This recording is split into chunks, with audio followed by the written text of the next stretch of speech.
Halo semua, salam sejahtera Malaysia. Selamat datang ke channel Fels Lifestyle.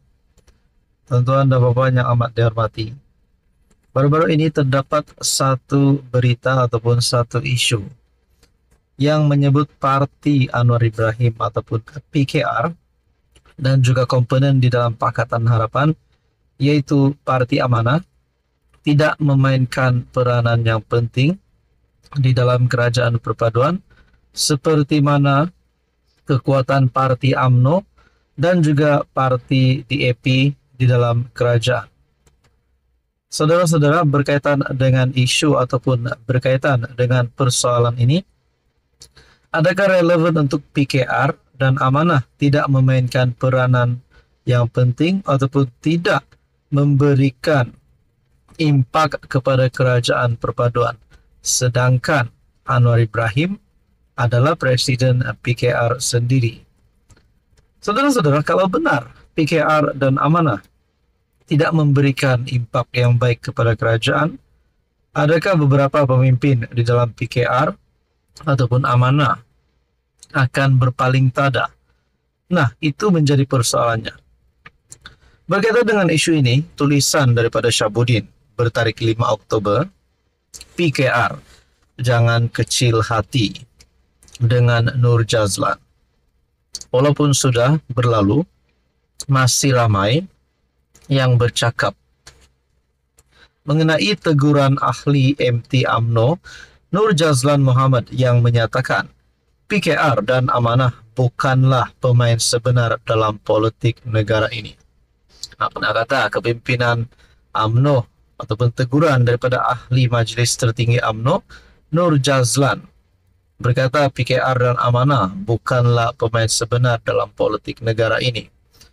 Adakah ini akan mengundang kepada perselisihan di antara Parti UMNO dan Parti PKR? Nah, itu menjadi persoalannya. Sebaliknya, kata timbalan Speaker Dewan Negara itu, UMNO, DAP, dan GPS di Sarawak adalah watak utama dalam kerajaan perpaduan yang ada sekarang.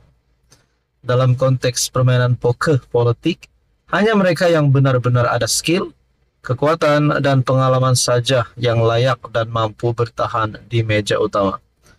Saya nak ulang semula, kata timbalan Speaker Dewan Negara itu. UMNO, DAP, GPS di Sarawak adalah watak utama dalam kerajaan perpaduan yang ada sekarang.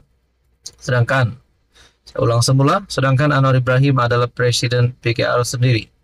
Adakah ini akan menimbulkan ketidakpuas hati di antara pemimpin PKR bersama dengan pemimpin UMNO yaitu Nur Jazlan?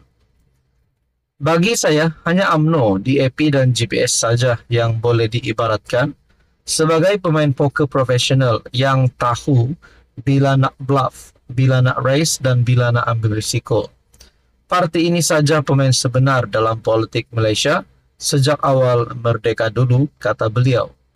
Sehubungan itu, beliau juga mengingatkan kepada PKR dan Amanah bahawa politik ini bukan sekadar berharap kepada nasib semata-mata.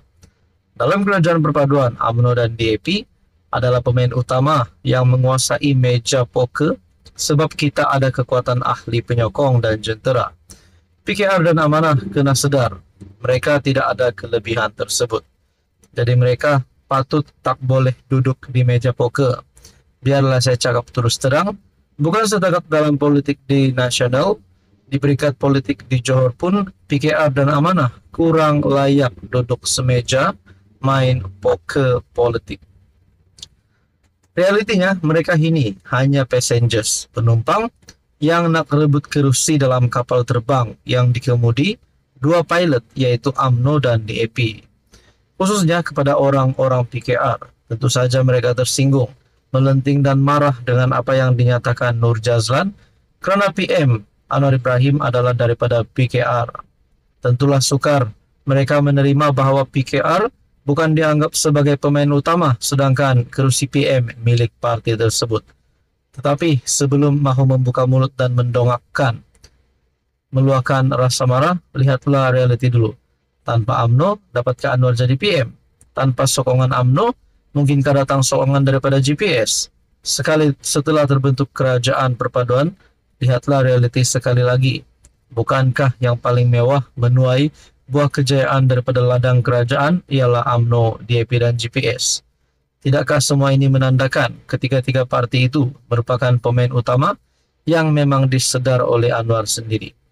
Jadi saudara-saudara, di dalam tulisan ini berkata, UMNO dan GPS juga tidak mustahil akan bekerja sama semula dengan PN sebagaimana mereka pernah bekerja sama sebelum ini jika bersama PH tidak lagi menguntungkan mereka.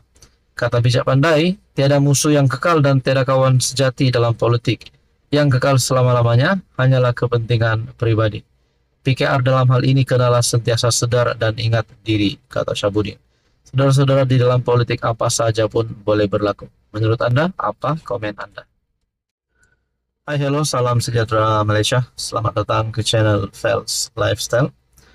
Saudara-saudara, tuan-tuan dan puan yang amat dihormati, ini satu lagi pendedahan yang pasti mengejutkan, terutamanya kepada mereka yang meminati ataupun menjadi penyokong Abah ataupun Tan Sri Muhyiddin Yassin. Rupanya ini yang pernah berlaku semasa Muhyiddin Yassin pernah menjadi Perdana Menteri. Perkongsian daripada Malaysia Kini bertarikh 6 Oktober, Raya mungkin tinggal dalam gua masa Muhyiddin jadi Perdana Menteri. Ahli Parlimen Jelutong RSN Raya mungkin tinggal di gua ketika Muhyiddin Yassin menjadi Perdana Menteri, sindir seorang pemimpin parti Komponen Perikatan Nasional. Timbalan Presiden Parti Rakyat India Malaysia, S. Subramaniam, membidas pemimpin DAP itu yang menyoal apakah yang dilakukan oleh Muhyiddin untuk membantu golongan miskin semasa dia menjadi Perdana Menteri. Saya percaya Raya baru bangun dari koma atau dia tinggal di gua ketika Tan Sri Muhyiddin menjadi Perdana Menteri. Bukan negara kita, tetapi satu dunia tahu Muhyiddin menjadi Perdana Menteri ketika kemelut COVID-19. Sebagai tindak balas terhadap kesan ekonomi COVID-19, dia memperkenalkan pakej rangsangan ekonomi bernilai RM250 bilion untuk melembutkan tekanan ekonomi. Yang paling penting, pakej rangsangan ekonomi ini adalah untuk seluruh rakyat Malaysia, termasuk golongan kaya yang turut terkesan dengan PKP, katanya. Muhyiddin juga mengumumkan moratorium bayaran balik pinjaman bank selama 6 bulan secara otomatik kepada semua individu tanpa mengira golongan B40, M40 atau T20. Jangan lupa program bantuan bakul makanan RM300 ribu kepada setiap ahli parlimen. Saya pasti RSN Raya juga menerima peruntukan itu sebagai ahli parlimen waktu itu. Saya pasti beliau membantu. Cuma saya tak pasti adakah bantuan raya itu sampai kepada semua golongan, katanya. Sebelum ini Subramaniam menuduh PM Anwar Ibrahim meneruskan serangan ke atas golongan elit, berkata seolah-olah berdosa untuk menjadi kaya ketika era pentadbiran Madani. Pemimpin PN itu merujuk kenyataan Anwar bahwa kerajaan mungkin akan menghentikan pemberian subsidi untuk membiayai pendidikan anak golongan mahakaya. Raya kemudian tampil mempertahankan kenyataan Anwar, berkata, sekiranya kerajaan tidak memberi subsidi pendidikan terhadap pelajar daripada keluarga kaya, maka ia akan memanfaatkan kanak-kanak keluarga miskin dengan meletakkan peluang mereka di padang yang sama rata. Sementara itu, Subramaniam mencabar Raya menyenaraikan rancangan baru kerajaan Madani yang dikhususkan kepada masyarakat India. Saudara-saudara yang amat dihormati, tuan-tuan dan puan, apa komen Anda?